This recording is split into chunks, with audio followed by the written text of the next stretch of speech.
that, from the busy streets of New York, I will provide you with deeper insights on the developments through the course of the day in the U.S. The show that keeps you ahead of the global curve. A conversation you'd want to be a part of.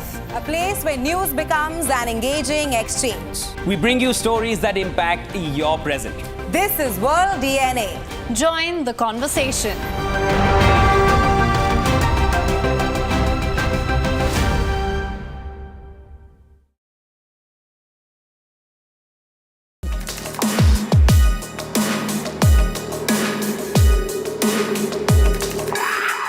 Catch me on Token Money Magnet, only on WION.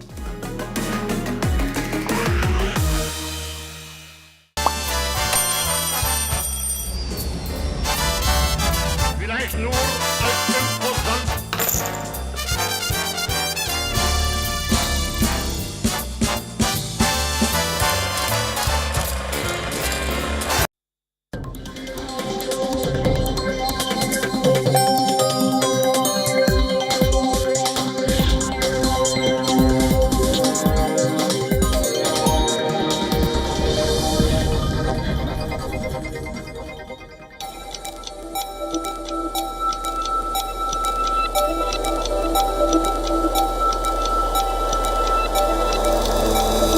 Hello and a very warm welcome. You're watching Gravitas with me, Raisha Sehgal.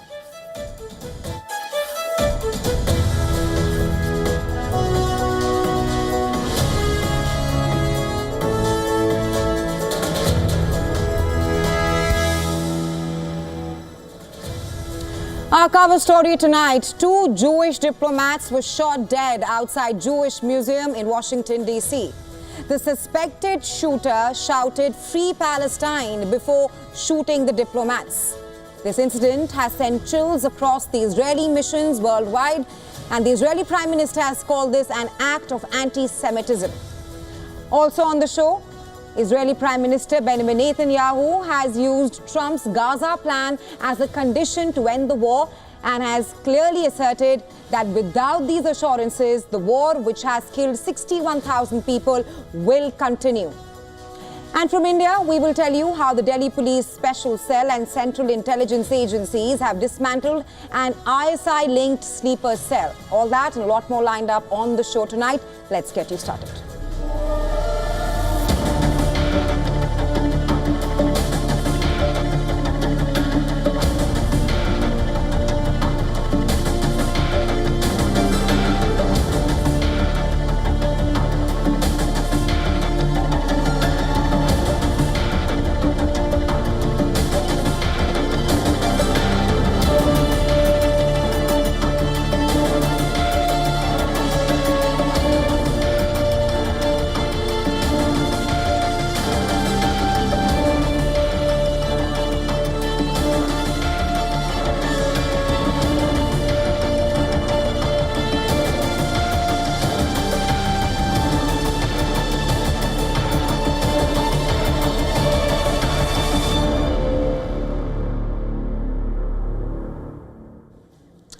We start our bulletin with a story from the U.S. capital, Washington, D.C., one of the most protected and heavily guarded place on the planet.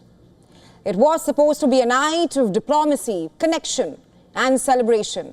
Instead, it turned into a tragedy. Gunfire erupted outside the Capitol Jewish Museum in downtown Washington, D.C. late on Wednesday night. What followed were scenes of horror, confusion, and heartbreak. 2 Israeli embassy staffers, Yaron Lischensky and Sarah Lynn Milgrim, were shot dead just a few steps away from the venue.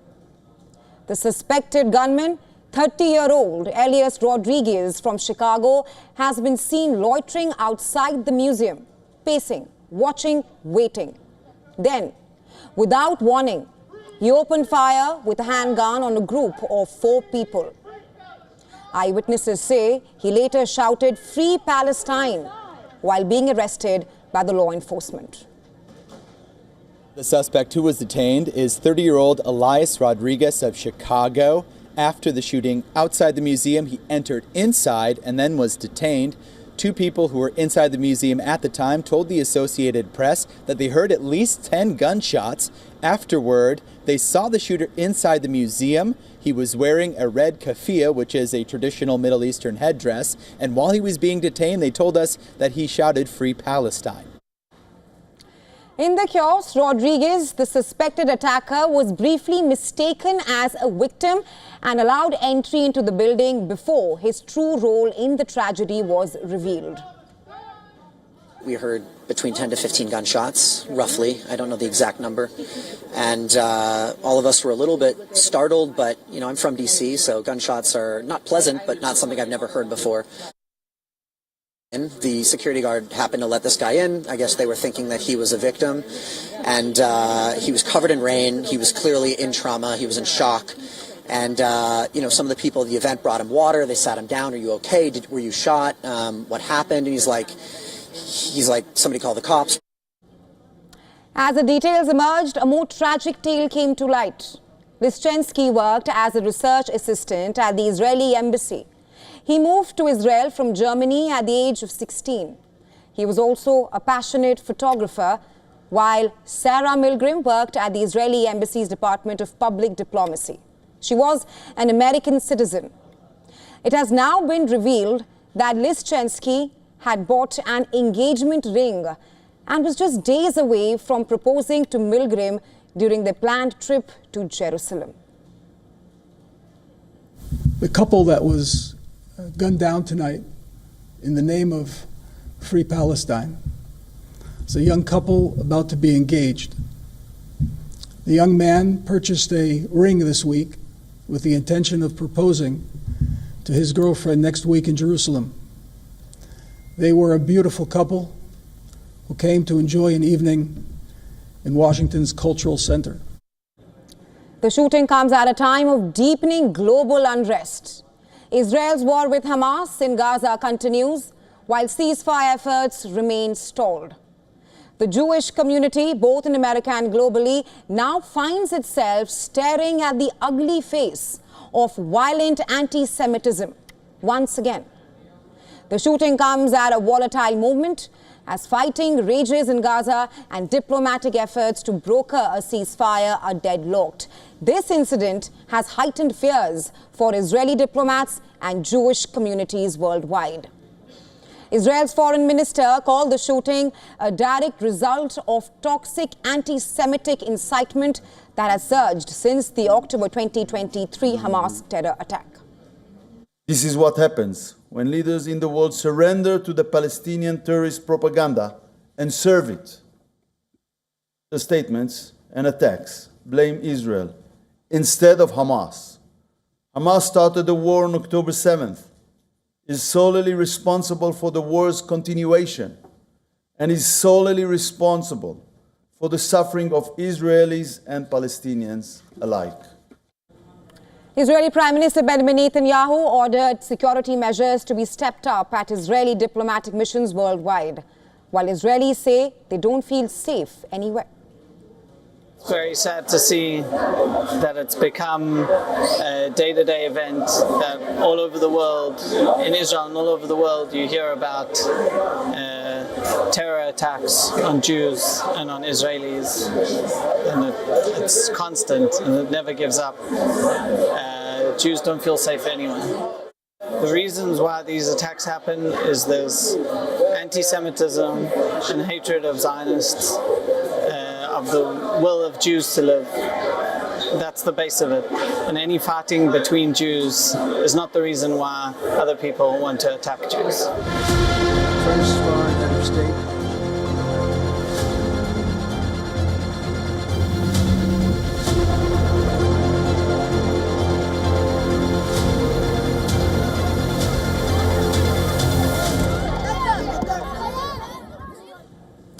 Israeli Prime Minister Benjamin Netanyahu has laid down a new set of conditions to end the ongoing onslaught in Gaza. And at the center of his ultimatum lies the full-scale implementation of US President Donald Trump's Gaza plan. A plan that includes evacuating the entire population of Gaza and repurposing the territory. This is the first time that Netanyahu has openly made this condition a formal prerequisite for a ceasefire. I'm ready to end the war on clear terms that will ensure Israel's security. All the hostages return home, Hamas lays down its arms, steps down from power, its leadership is expelled from the Strip. Meaning, whoever remains of it, Gaza is completely disarmed and we implement the Trump plan. A plan that is so correct and so revolutionary. Netanyahu praised Trump's proposal, suggesting it could permanently reshape the dynamics of West Asia. He argued that removing the Palestinian population and redeveloping Gaza under U.S. authority will ensure long-term security for Israel and economic growth for the area. Trump has previously called Gaza a future Riviera of the East, proposing an American-led reconstruction plan. Well, Netanyahu's endorsement of this strategy signals a direct attack on the two-state solution, because if Gaza becomes an American protectorate, it could effectively erase Palestinian hopes for statehood. Netanyahu also promised that by the end of the Gaza war, Hamas will cease to exist as a governing force. Gaza will be disarmed, which in effect will mean the end of any threat to Israel's borders.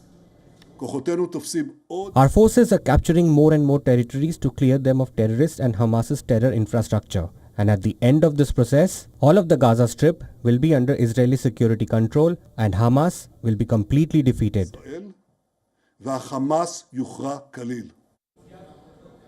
Netanyahu clarified that Israel remains open to ending the war, but only on his terms. These include the return of all hostages, the dismantling of Hamas, and the full rollout of Trump's plan.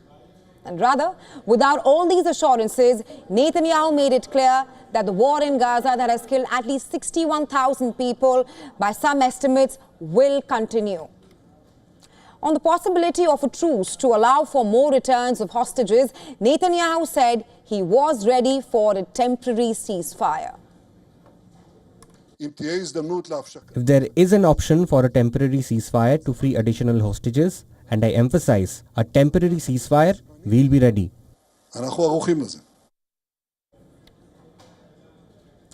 On reports about tensions with Trump, Netanyahu dismissed the charge, saying both Trump and the U.S. Vice President J.D. Vance recently reassured him that America stands firmly with Israel. Because earlier this week, several reports suggested that Trump had rather delivered a stark warning to Netanyahu to end the Gaza war soon or risk losing American support. Meanwhile, a far-right Israeli lawmaker's comments has sparked a major controversy. The lawmaker told an Israeli news channel that every child, every baby in Gaza is an enemy. His comments come at a time when aid agencies, including the United Nations, warned that nearly 2 million Gazans are on the brink of famine, with the UN humanitarian chief stating that up to 14,000 babies are at a risk of dying from malnutrition.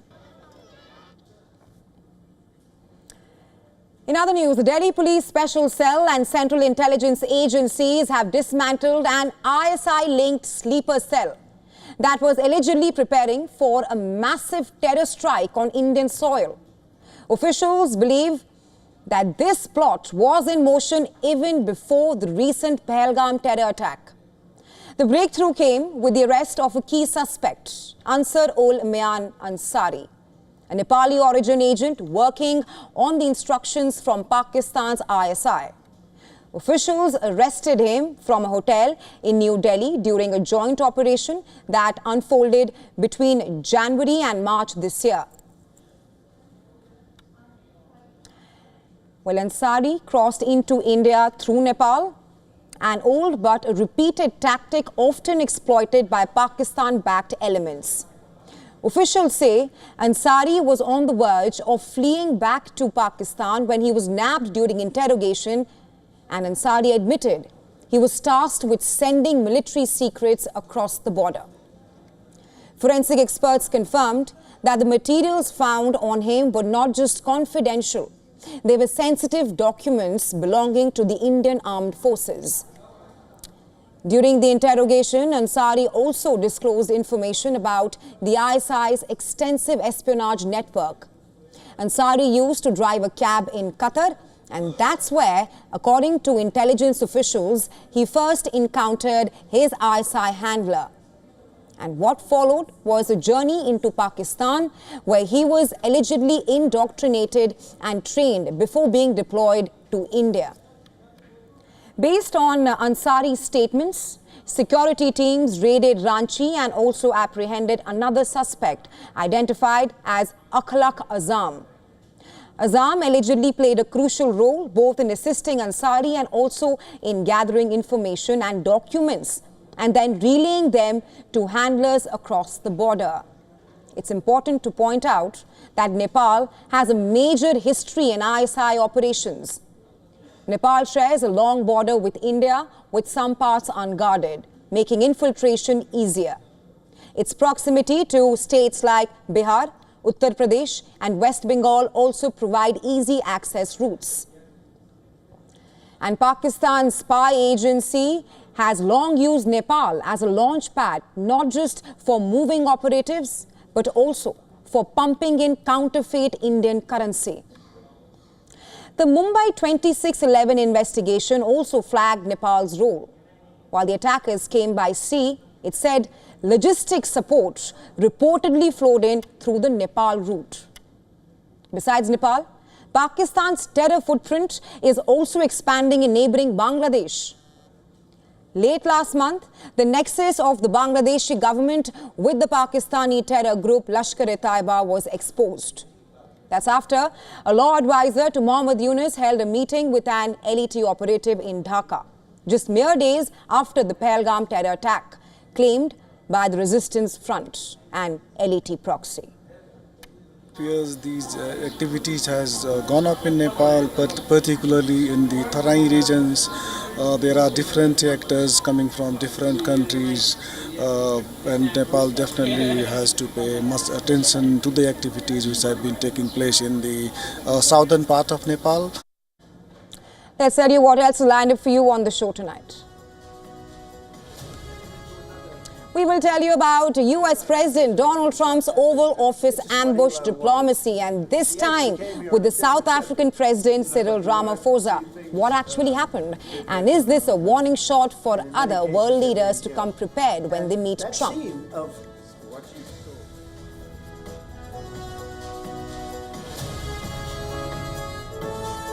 Also on the show, as the war between Ukraine and Russia rages on the battlefield, another conflict brews in the shadows, a high-stakes game of sanctions and spies.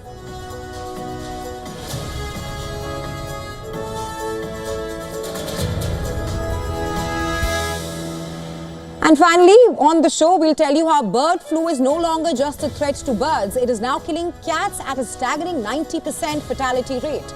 And as the virus mutates and crosses species, the question looms, is a new human pandemic on the horizon?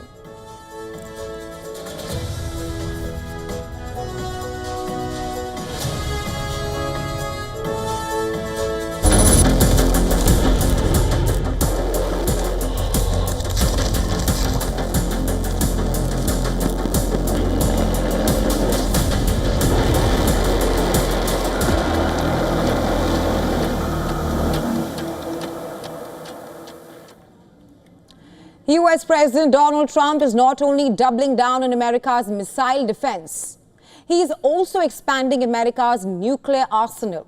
After unveiling the ambitious Golden Dome missile defense project, the US Air Force has now test-launched a nuclear-capable intercontinental ballistic missile in what many are calling a doomsday missile test. On Wednesday, an unarmed Minuteman III ICBM was launched from the Vandenberg Space Force Base in California. The missile flew above over 4,200 miles at the speed of 15,000 miles per hour to a US Army test site in the Marshall Islands. The Air Force says this test was routine. General Thomas Bozzeri of US Global Strike Command said that the launch shows the strength of US nuclear deterrent and the readiness of America's nuclear triad. While the missile carried no live warhead, it is designed to deliver one. The Minuteman III is a part of a Cold War era system that the Pentagon says will soon be replaced by the next-gen Sentinel system. But until then, the old deterrent remains very much in place and in play. The US has also completed assembly of the B-6130 nuclear aerial bomb, and it has been completed a year ahead of schedule. This modernized Cold War era gravity bomb has a higher yield than its predecessor and is designed for deep penetration and tactical strikes.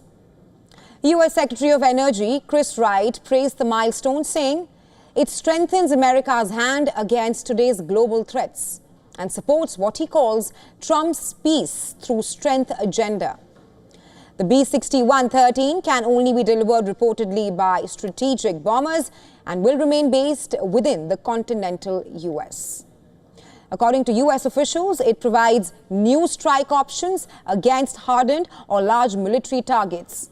Its yield comparable to the B-61-7, at least 360 kilotons. That's the weight of it. Just to give you an idea, it is more than 22 times the force of the Hiroshima bomb. So what's next? The Department of Energy says it's currently working on 6 other warhead modernization programs to ensure the long-term viability of the US nuclear stockpile. All this comes just a day after Trump announced the futuristic Golden Dome Missile Defense Shield project that is aimed at neutralizing everything from ICBMs to drones and even hypersonic missiles. Trump says he wants it up and running in 3 years, that's before the end of his second term. The full cost? Approximately $175 billion. But experts say that the main obstacles to getting it up and running are cost, industrial capacity, and political will. So on one hand, a high-tech Golden Dome to shield America from enemy attacks, and on the other, a deeper, deadlier nuclear arsenal together. And together, both of this, they will form the core of Trump's evolving nuclear doctrine of deterrence and of defense as well.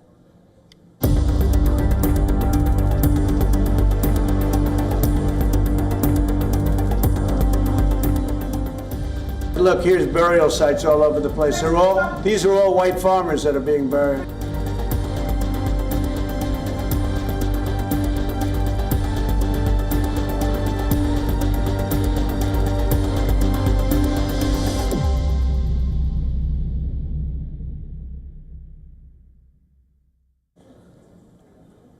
US President Donald Trump did it again. Once again, he welcomed a world leader to the Oval Office, only to ambush him diplomatically, and this time with a racially charged conspiracy theory. The guest in question was South African President Cyril Ramaphosa. However, Ramaphosa did not stay silent. It started like any other high-level bilateral meet with handshakes and golf talk. Then Trump shocked his guests.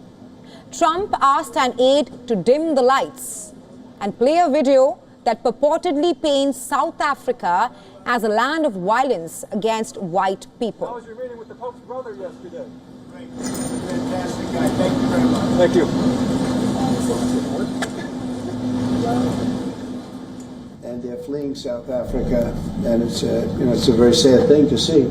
But I hope we can have an explanation of that, because I know you don't want that. The video showed chaotic scenes, footage of opposition lawmaker Julius Malema chanting "Kill the Boer." Boer in South Africa refers to a farmer. And in many cases, they're being killed. And that scene of what you saw, the speeches that were being made, one, that is not government policy. Ramaphosa, a former diplomat who helped Nelson Mandela end apartheid, was ambushed. But he did not take the bait. He remained calm, composed, almost amused. After the video, he responded pointedly. He said South Africa did not endorse racial violence of any kind. He said that extremist voices like Malema's were not a part of his government. And he also said that his administration had distanced itself from that rhetoric completely. Country give an airplane to the United States. He even took a witty jab at Trump and said later that he was sorry that he could not give the US president a plane, a reference to Qatar's recent gift of a jetliner to Trump. I'm sorry, I don't have a plane to give you. I wish you did. I take it. I would take it. If your country offered the United States Air Force a plane, I would take it. But let's now take a look at the facts. Is there a white genocide happening in South Africa? No. According to South African police, murders of farmers account for far fewer than 1% of all murders in South Africa. According to data compiled by the Transvaal Agriculture Union of South Africa, that is a farmers' union made up mostly of Afrikaners, there were 32 farm murders last year, down from 50 in 2023 and 43 in 2022. Furthermore, global human rights bodies, including the United Nations, have never recognized any campaign or pattern of violence targeting white farmers. White South Africans today make up just 7.3% of the population, but they still own 72% of private farmland, a result of decades of apartheid law. Yes, South Africa has wrestled with the question of land reform, and yes, it's controversial. But it's a policy debate rooted in equity and restitution, not racial revenge.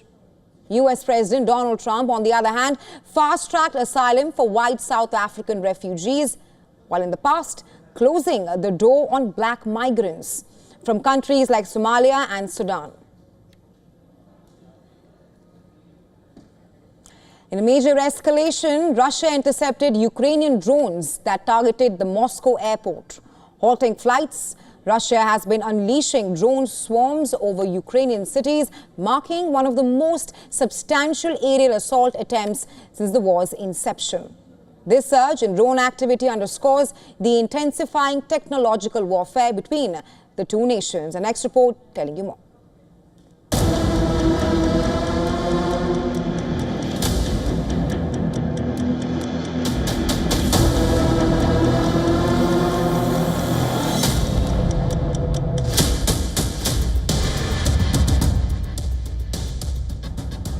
Tension crackles along Ukrainian front lines as the artillery thunders in the distance.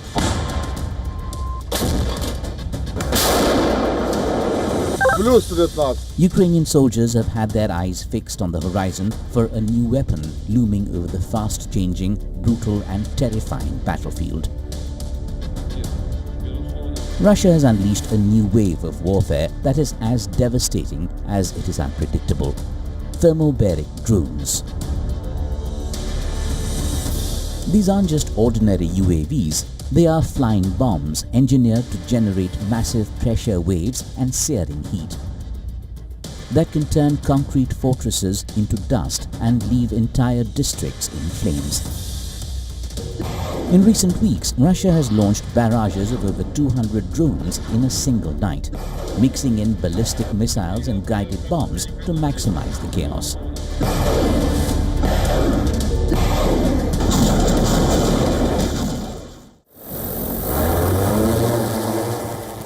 Kyiv has not been lagging behind either, using drones to devastating effect. The air traffic around Moscow was disrupted as the Russian capital came under attack from Ukrainian drones. These are images of a drone that landed near a school in the Russian capital. Ukrainian armed forces have designed a new drone to operate under the cover of night.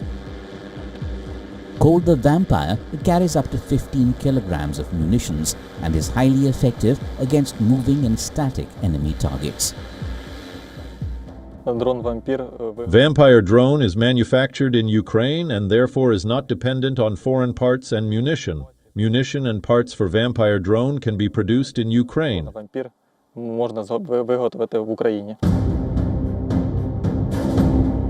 As Russia refines its tactics using swarms to drain defenses and real drones to strike vital targets, Ukraine scrambles to adapt. According to reports, US President Donald Trump told European leaders that Russian President Putin is unwilling to pursue peace because he is convinced that he is winning the war against Ukraine. Russia has dismissed claims from Ukrainian and European officials that it is intentionally stalling the peace process. It says it plans to propose its conditions for the ceasefire, but declined to give a time frame. Bureau Report, WION World is One.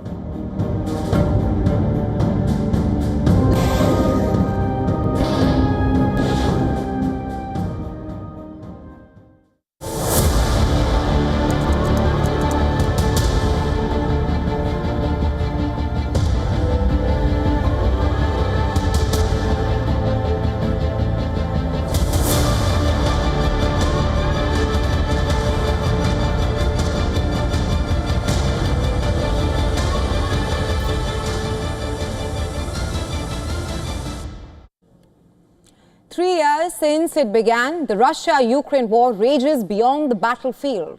While tanks roll and missiles strike, there's another war which is being fought, one of spies and sanctions. 11 Western countries have accused a Russian military intelligence hacking group of targeting defense, transport and tech firms involved in helping Ukraine. They have now issued a joint statement against the Russian campaign, which targeted organizations involved in the coordination, transport and supply of foreign assistance to Ukraine. They say Unit 26165 of the Russian Military Intelligence Service, also known in the cybersecurity world as Fancy Bear or APT-28, carried out the campaign for more than 2 years. UK even went on to say that Russia's GRU unit accessed cameras near crossings, military installations and rail stations at key European locations.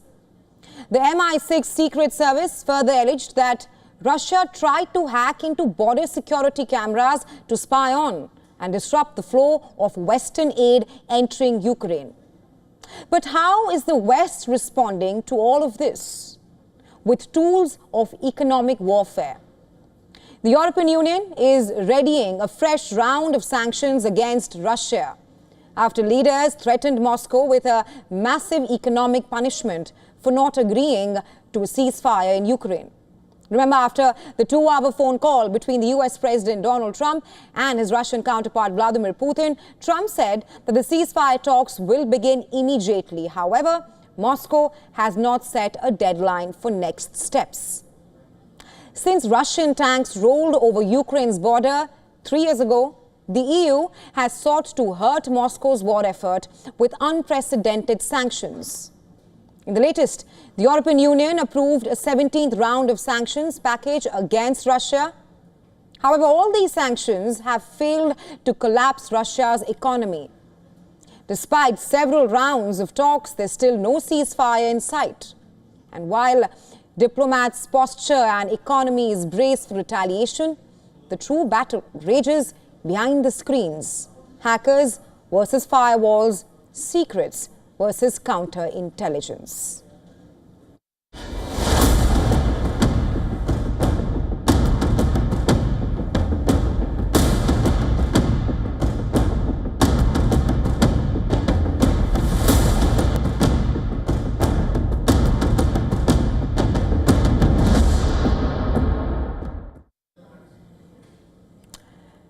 We now shift attention to the East China Sea, where Chinese military helicopters and foreign aircraft reportedly faced off in a string of confrontations.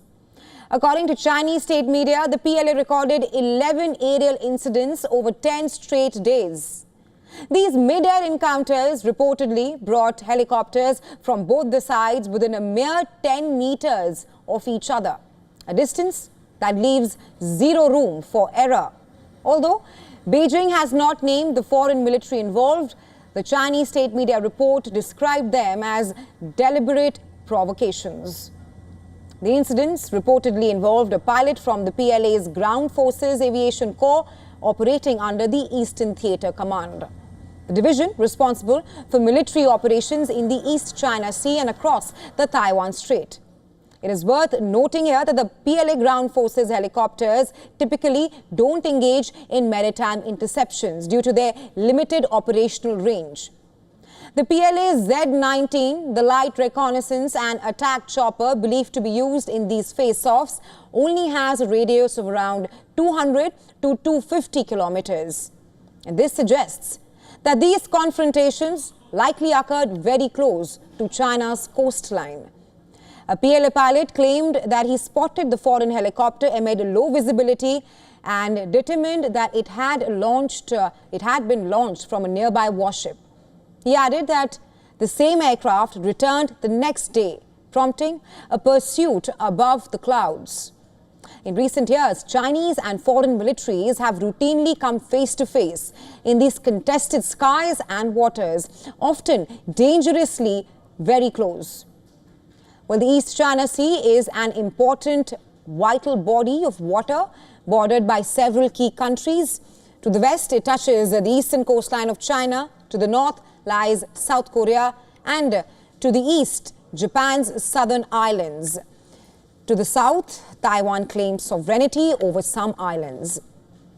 Well, all these countries have either direct economic interests in the region or ongoing territorial disputes that have made the East China Sea one of the most militarized and politically sensitive maritime zones in the world.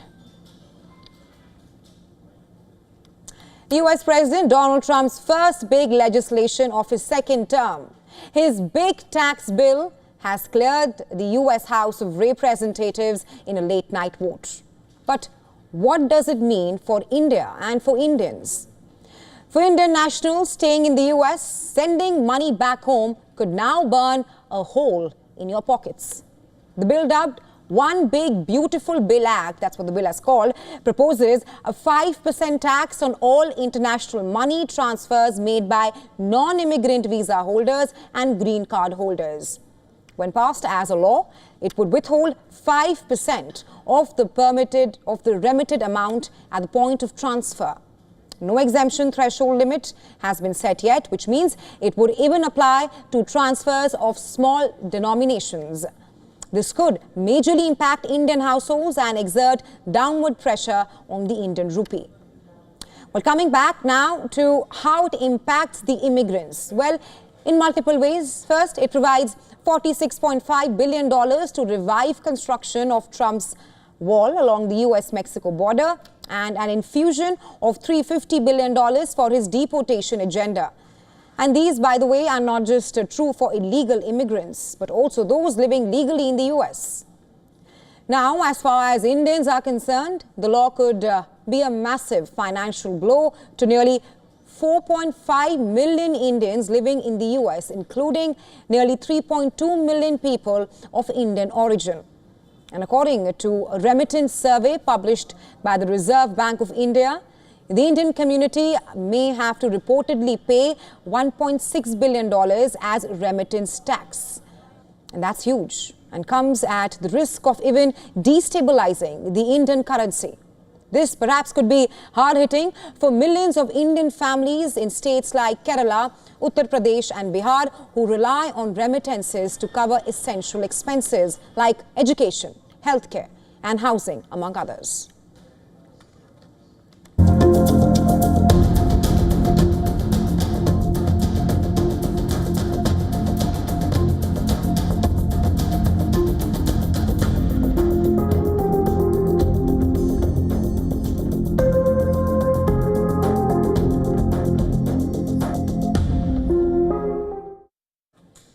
The Taliban seems to be in a bit of a fix.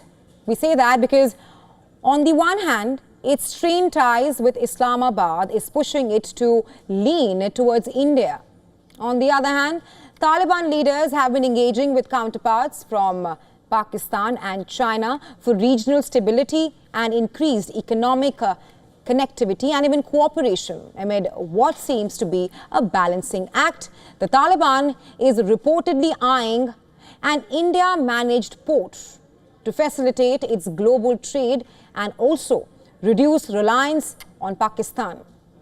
According to a report by the Economic Times, the Taliban regime has decided to focus on the Chahabar port in Iran, a port managed by India.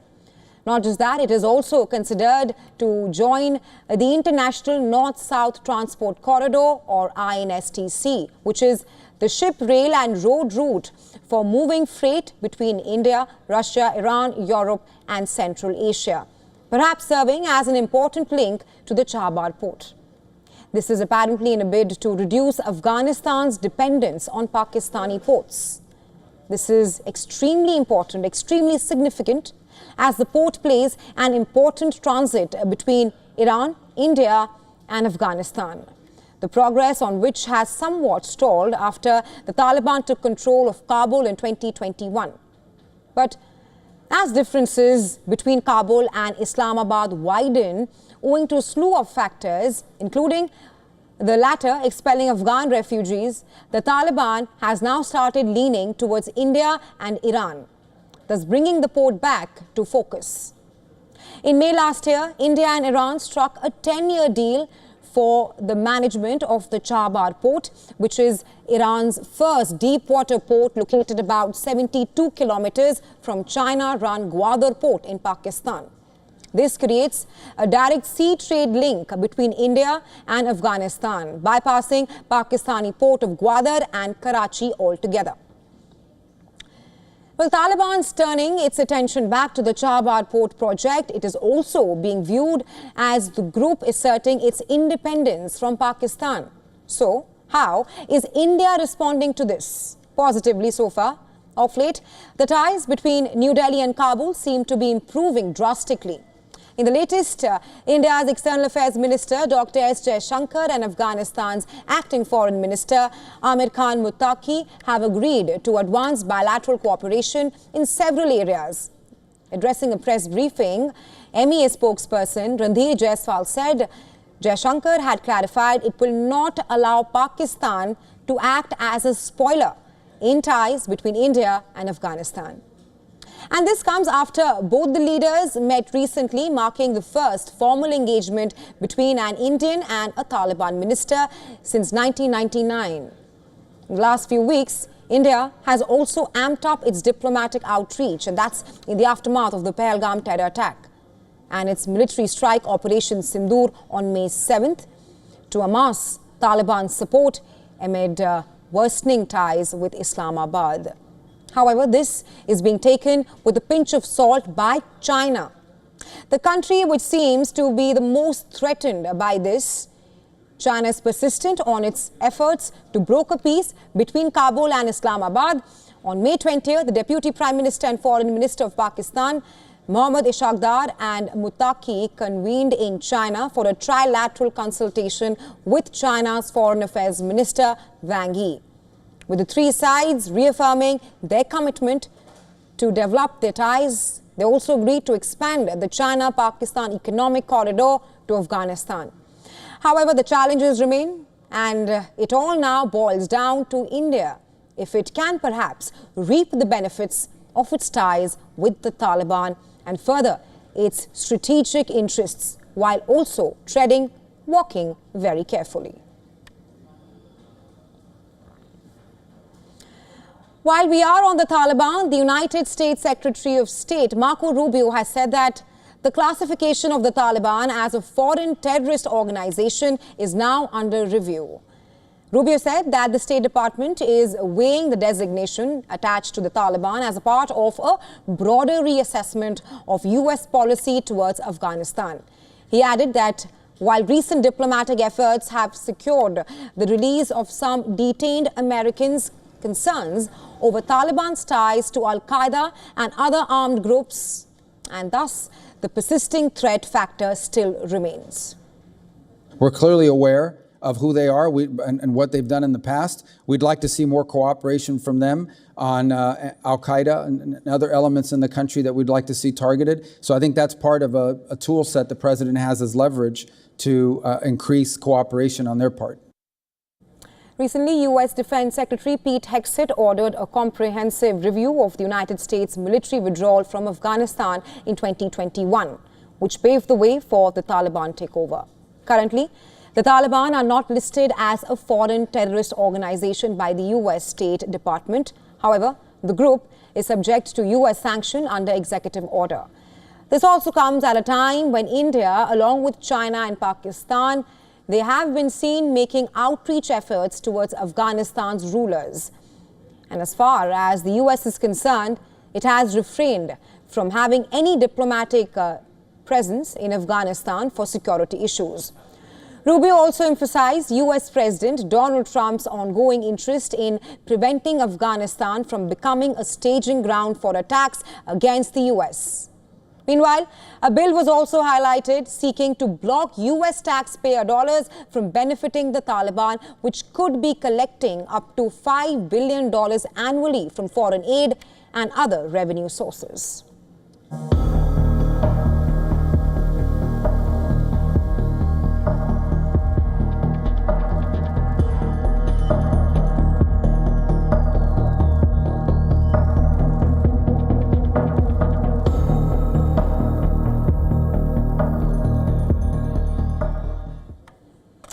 On to the United Kingdom now. In a landmark sovereignty deal, the UK has agreed to transfer sovereignty of the Chagos Islands to Mauritius, and that's after a High Court ruling cleared the way for Prime Minister Keir Starmer to sign the controversial deal. Earlier, the United Kingdom was temporarily barred from signing the deal after London High Court judge issued a last-minute injunction only to lift it later on. The legal action was brought by two women, British nationals born on Diego Garcia, who arrived at London Royal Courts of Justice ahead of a hearing taking place at the High Court. With a lawyer for these women saying that the case now moves into the political sphere. I understand that the deal is being signed imminently. The case will continue in relation to a declaration the government is acting unlawfully in relation to the Chagosian people by not consulting them, failing to take into account a number of matters, including discrimination they face. So the claim will continue there, but it becomes a political process.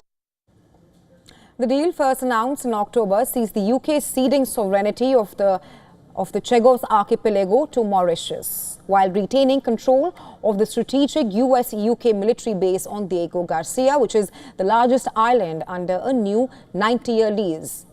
The base playing a critical role in Western defense operations across the Indian Ocean. But why has this island come to the spotlight? Disputed between Mauritius and the UK, the islands have long been a flashpoint for debates on self-determination and post-colonial territorial integrity. Tracing back to 1965, when Britain separated the Chagos Islands from Mauritius, while Mauritius argued that the islands are an inalienable part of its territory. The UK maintained its sovereignty, asserting that the island needs to be retained for military purposes. And now, UK setting to sign this deal could mean ending decades of dispute and negotiation over Britain's last African colony.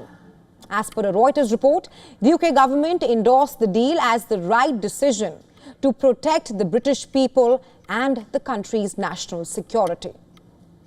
In February, US President Donald Trump voiced his support for the deal following a meeting with UK Prime Minister Keir Starmer in Washington, D.C. However, critics warn that the deal could be a strategic mistake, suggesting it hands diplomatic leverage to China, which maintains strong trade ties with Mauritius. What happens next? The coming days shall reveal more.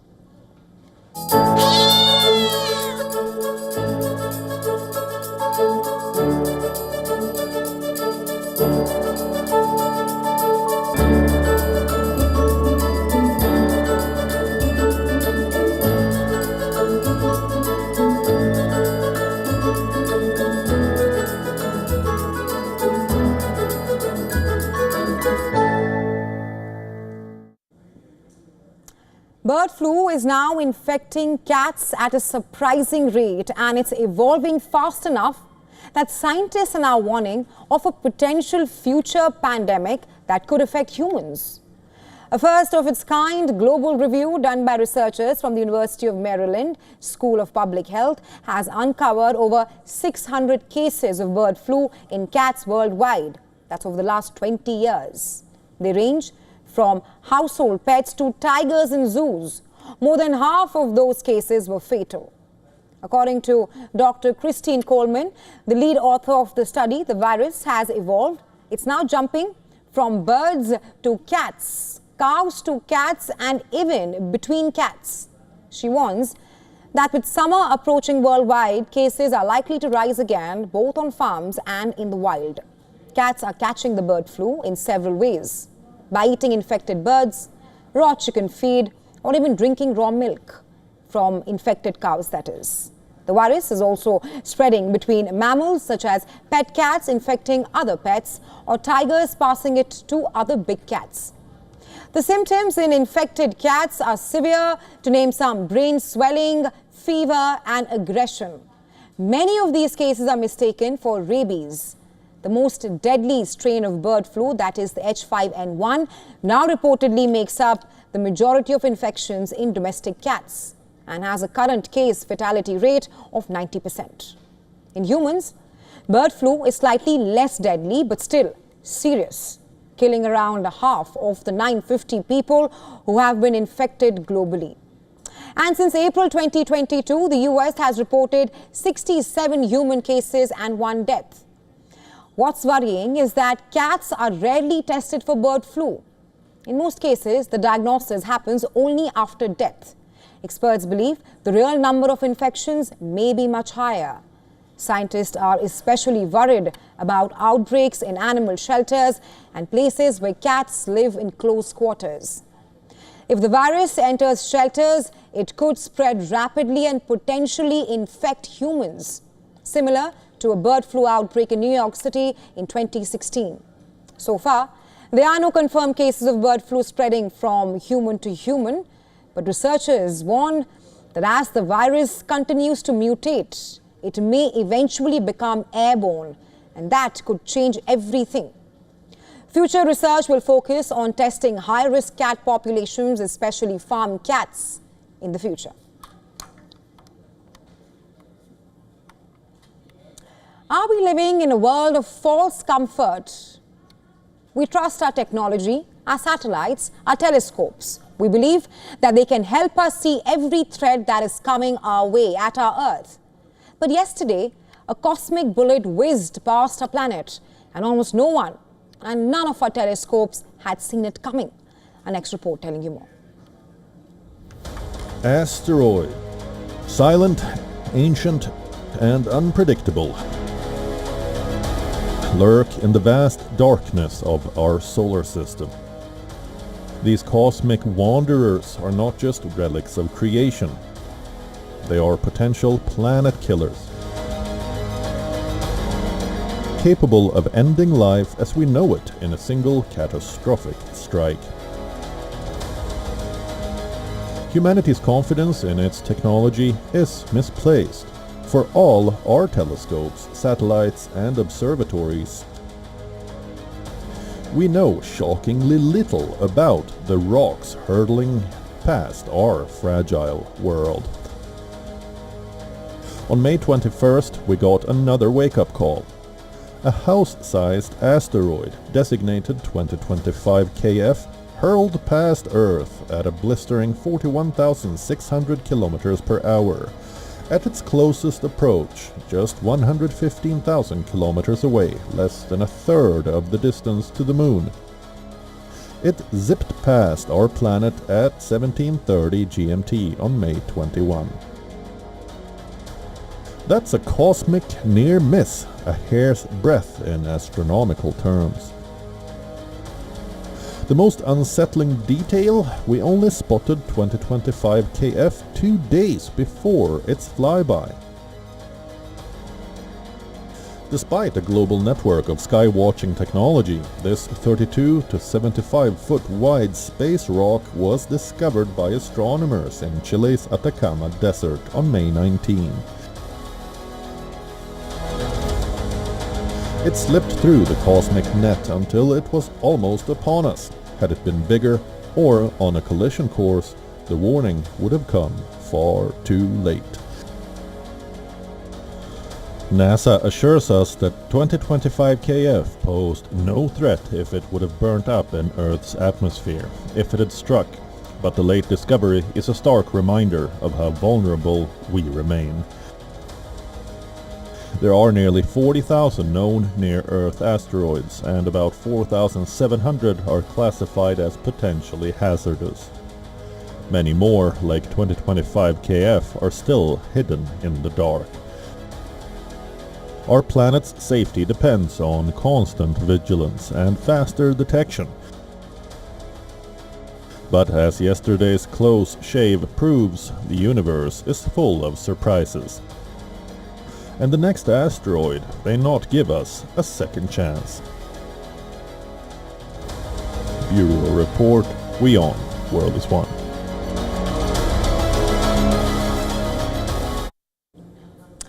With that, we slip into a very short break. Thanks very much for staying with us. You are watching WION World is One. Do stay tuned.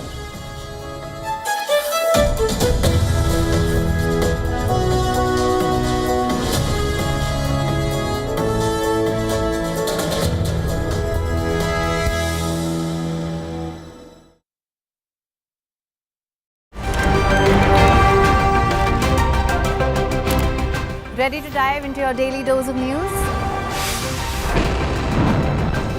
Bringing you what's trending in the West and all that's setting trends in the East. And all of this served up with a side of insightful banter. We don't just bring you the latest stories. We bring you your talking points for the day. And while you do that, from the busy streets of New York, I will provide you with deeper insights on the developments through the course of the day in the U.S. The show that keeps you ahead of the global curve. A conversation you'd want to be a part of.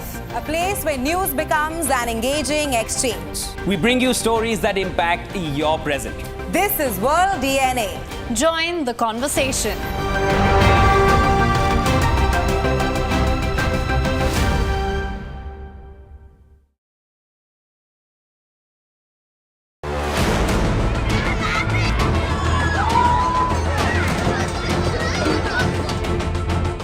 This week on the West Asia Post, aid trucks enter Gaza after 3 months, but they bring only a fraction of food and supplies that the Palestinians need.